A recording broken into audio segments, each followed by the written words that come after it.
Hello, my name is Betsy Hammergren, and I chose to do my literature review on skilled grouping, harmful or beneficial for kindergartners. In this presentation, I will talk about an introduction, historical perspectives, theoretical orientation, synthesis, conclusion, and what I plan to do next with my topic. To group or not to group within a class is a question that perplexes kindergarten teachers when academic expectations are increasingly pressed down to kindergarten, despite the great diversity among children in reading-related skills at the kindergarten entry level, according to Courter. This has been a popular topic of discussion among teachers at all grade levels. I decided that it would be in my best interest as a Title I reading teacher to explore this topic of ability grouping in further detail, so that is why I chose to do this topic of research. There has been interesting information to prove both the benefits and the effects of ability grouping. Grouping students according to their literacy skills has been a topic of discussion among teachers at all grade levels. The topic has recently gained more attention in schools across the country as high-stakes testing places more pressure on school districts across the country. Many educators feel that when students are grouped according to their literacy skills, then more literacy skills are addressed throughout the school year, because they're able to teach more content to each group of students if they are grouped according to their abilities. Historical perspective. Ability grouping was widely used across classrooms in the country during the 1960s to the end of the 1980s.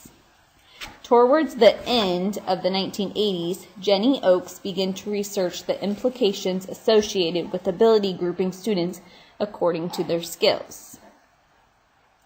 Oakes argued that tracking unfairly limited educational opportunities for disadvantaged students. There have been many advocates trying to put an end to ability grouping among classrooms in the country.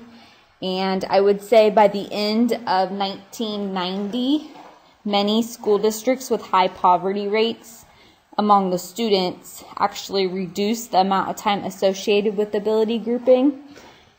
And many districts even discontinued using ability grouping altogether because they thought that the achievement gap was increasing because ability grouping was unfair for each group of students.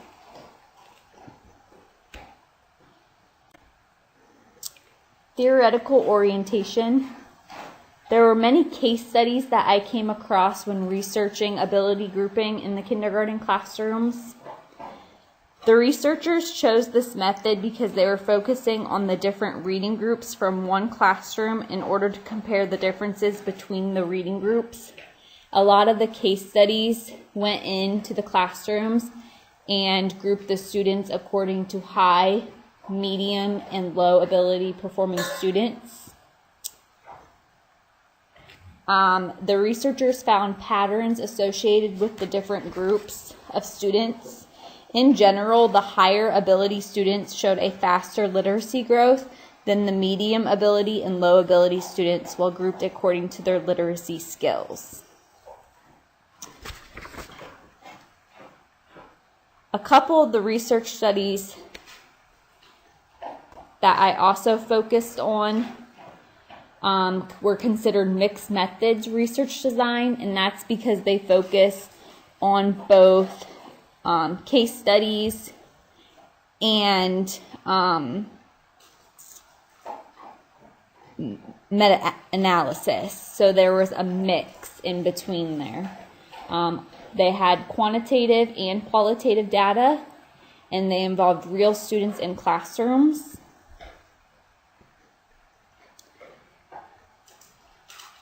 And they also relied on interviews and observations from the teachers and students.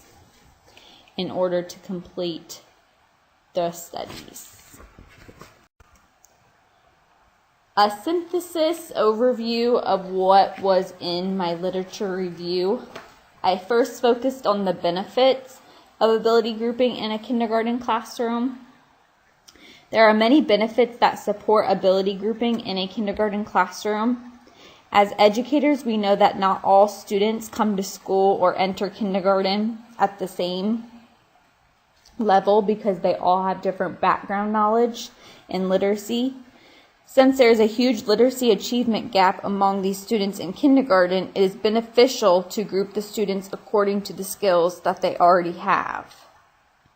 When students are grouped according to the literacy skills that they are working on, their needs are more likely to be met than teaching the same skill to a whole class with students of different needs. I also found that grouping students according to their needs in literacy allows all students to reach their full potential.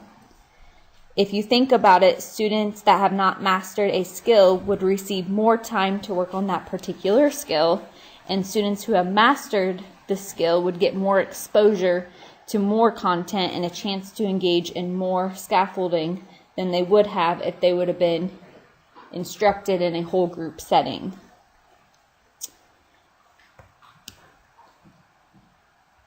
Adelson and Carpenter stated the students who were grouped based on achievement grouping were all able to make literacy growth in the school year, no matter what group of students they were, no matter what group they were a part of at the beginning of the school year. So regardless of if they were considered low, medium, or high ability achieving, all of the groups were able to make a significant increase in their literacy skills.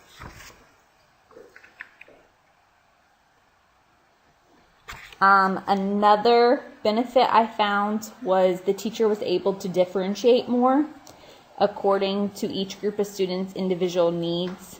It is harder to differentiate material when the students are instructed in a whole group versus a smaller group setting. Some of the implications that I came across when researching ability grouping was the literacy achievement gap widening, and the fact that it would create inequality among the students. Researchers have revealed that by grouping students according to their literacy skills creates a larger achievement gap in the students' reading skills and showed inequality among the different groups of students.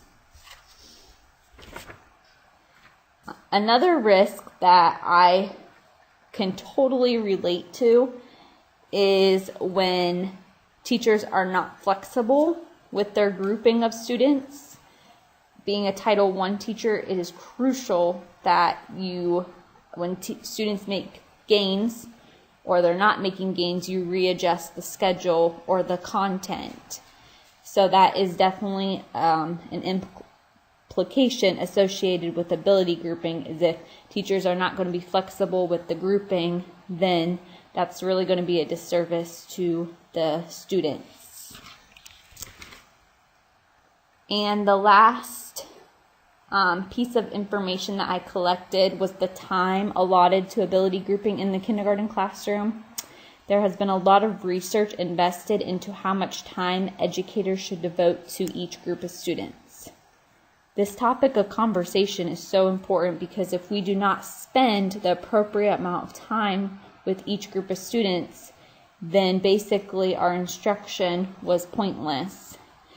It is suggested that instructors spend at least 90 minutes of literacy instruction with all students in the classroom, so that would count as some of the grouping time that you would see your small group. So about 90 minutes between whole group and small group instruction in order for the students to show literacy gains in a school year. So there were many positive effects to ability grouping when implementing the correct way in the kindergarten classroom. Some Implications can include creating inequality among students and widening the literacy achievement gap among students if teachers are not implementing ability grouping the correct way. And the amount of time allotted to each group of students is very crucial in order for the students to make literacy gains in the school year. What I plan to do next with my research is to share at our kindergarten teacher-based team meetings my evidence that I found that supports why ability grouping, in my defense, is necessary in order for the students to make literacy gains in the school year. As a kindergarten Title I reading instructor, I think it is so much more beneficial to see smaller groups of students that are at different levels. That way I can really tune into what their needs are as learners, because I understand that not all learners learn the same way. So by grouping the students into each set of skills that they need help with, I'm able to meet more learning needs in the school year. I plan on sharing that at our teacher-based team meetings. And all of my kindergarten teachers do run guided reading groups, so I believe they would all benefit from this presentation of material, because they have to understand that in order for this to work, it has to be flexible. It can't be set in stone from the fall to the spring. Their groups could change week to week, month from month. So I think all my teachers would benefit from listening to this presentation. And finally, here are my references that I cited in my presentation. Thank you.